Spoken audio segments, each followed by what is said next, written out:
kebakaran Glodok Plaza kami terima 5 kantong jenazah. Dan saat ini kita sudah lakukan pemeriksaan, tim kami dari Inavis, dari Biro Labdokes, Biro Dokpol, dan tim forensik kami sedang bekerja melakukan pemeriksaan ke 5 kantong jenazah tersebut. Demikian juga tim antemortem kami. Ini sekarang lagi ada satu keluarga yang melaporkan kehilangan keluarganya. Selain pemeriksaan otopsi juga kita ada pemeriksaan DNA.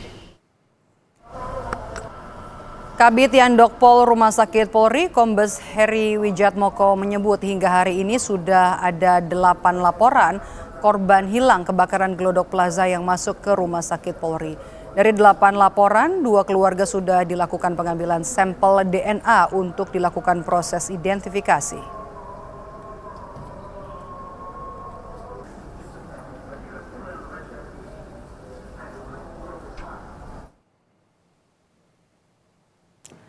Lima korban sudah ditemukan tim pemadam kebakaran di Glodok Plaza. Ini artinya dari 14 laporan orang hilang, tim damkar masih mencari keberadaan 9 korban lainnya. 5 korban semuanya ditemukan di lantai 8 yang merupakan tempat hiburan malam dan karaoke. Petugas sulit mencari serta mengevakuasi korban karena area kebakaran yang sangat luas dan atap plaza yang sudah rubuh.